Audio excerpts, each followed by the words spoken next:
Well, it is time for another book review, and this is kind of a more of an update to a book review because I've reviewed this one before, but I went ahead and pulled it out again because it seemed like the thing to do. This is Killzone by Craig Roberts. A sniper looks at Dealey Plaza, author of Police Sniper. And of course, this was originally published in 1994, and I have the 1997 printing. But I've reviewed this before, and I'll put a link to my original review on the end screen, so definitely check that out.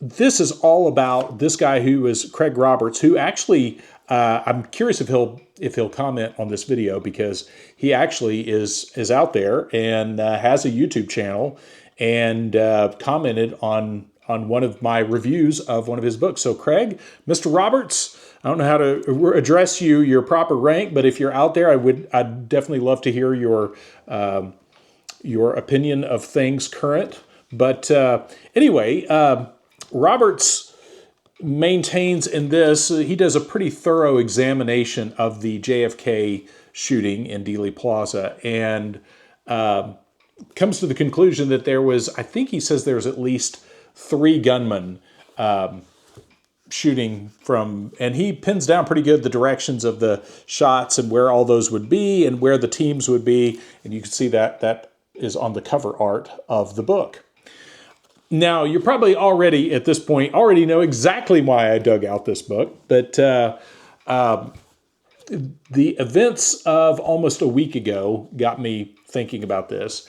And I think the important thing, I mean, this is something everybody's talking about, and somebody made a comment earlier today on my channel asking about this, and I probably don't really have much new to add to the situation, except to say what I've been watching about this whole thing unfold that happened recently in Utah. I think there's a lot of parallels to that. Not saying that Mr. Kirk was anything like a head of state like JFK, but I think there's a lot of parallels there to look at. The people that orchestrate these kinds of things, obviously, just like with the Kennedy shooting, and let's see if he has another diagram of that, of how he believes. This is an excellent book on the Kennedy assassination, just the kind of from a nuts and bolts, like literally from a dude who was a police sniper and, his opinion of how if he was to do it, how that would be, what would be make practical sense for that. So it's a fascinating look just in that respect. But I think what people forget when they're looking at these kinds of situations is anytime you have a public event like this, these are not crimes of passion.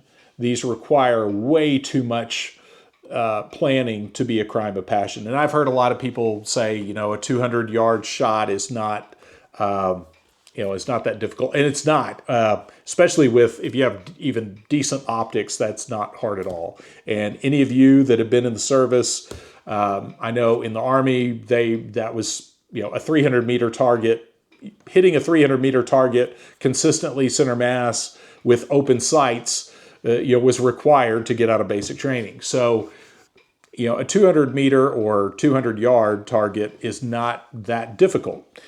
But when you start throwing in all the other things, like if I'm shooting from in a deer stand or something, 200 meters is one thing. But when you're doing something of this kind of nature, even from, be it 10 feet, 20 feet, 30 feet, 1,000 feet, whatever, no matter what, that's going to add a level of complexity to the whole thing. So there's a lot of that again, I think going back to the Kennedy killing, I think is really important in this to look at this, because one of the things you have to look at in a situation like this is the Kennedy assassination, somebody wanting to do this, wanting to take out a head of state like that. There's lots of places that can be done that are not Dealey Plaza. There are lots of places where those things could take place. So this wasn't like a it had to be there. It's so, and when I say it had to be there, it's not like it had to be there because of logistical reasons.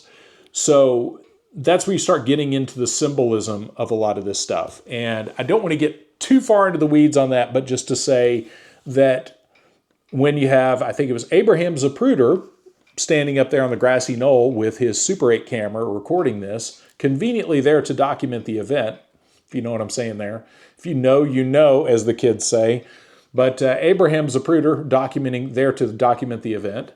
And the event unfolds publicly with a kill shot that left its mark on several generations. This very graphic ending to a U.S. president in Dealey Plaza, in graphic fashion in front of a huge audience. And then now, of course, we have the Zapruder film has long lasted way after that. And that kind of, when you have that kind of event where you have this very public execution of a strong personality and it's documented through film, there's a lot there. There's a lot going on there because, again, it would be easy to poison somebody or do any number of other much more low-profile things that wouldn't draw that kind of attention. But with the Kennedy killing, I think this is what's really important about that, is it wasn't just the act of taking out a head of state. This was the act of a warning to other potential rogue actors, and by rogue actors I mean presidents with a conscience or anything like that, to say, you don't want this to happen to you. So when you have that element, that very public element, that is intended to send a very strong message to the people that know. And I think right now there are a lot of people that know, that got the message loud and clear, that I don't want to be the next guy. Now, who the perpetrators are, I'm not going to dig into that at all in this video for the sake of just, I don't want this video to be a lightning rod for whatever kind of foolishness can erupt. But I think most of us, pulling at the loose threads, you can figure things out pretty quick who would have the most to gain from those things. But the other thing that I was thinking about in light of the Kennedy killing and just all of the stuff that happened last week is the people that orchestrate these things really like them to take on a godlike quality, or if they want to be viewed in a godlike way of these things just apparently happening. Where, yes, you have the lone nut, but the lone nut just happens to do the right thing at the right time. By right, I don't mean morally, but the effective thing at the time to do the thing and accomplish the thing.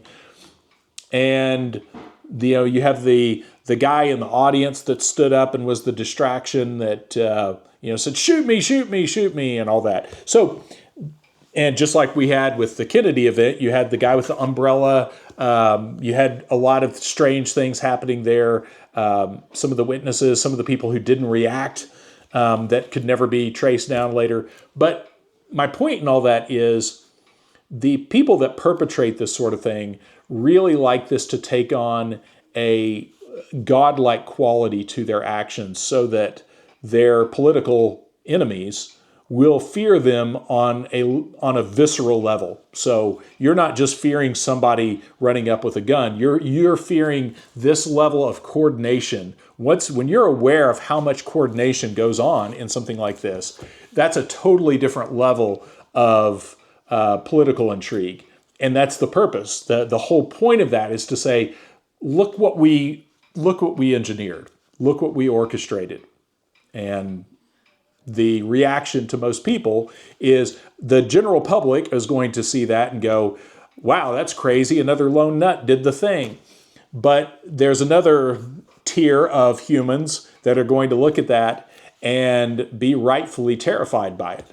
And then there's going to be another third tier that's going to know exactly the message and know that message is most likely aimed at them personally and take action accordingly. And that action will be an adjustment in their politics, an adjustment in their views. So I think a lot of the trans element that's popped up and all that, I think a lot of that is a very deliberate smokescreen.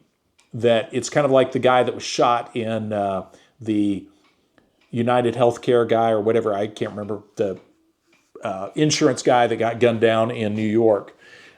Same thing with that, where there was a deliberate effort right at first to actually stoke those flames of outrage, to say this guy had it coming. And people were taking to social media to be like, yeah, it serves him right, okay? And it immediately gets a lot of people to kind of out themselves for exactly where they stand, which is really helpful when you're dealing with stuff that's monitored through the technology.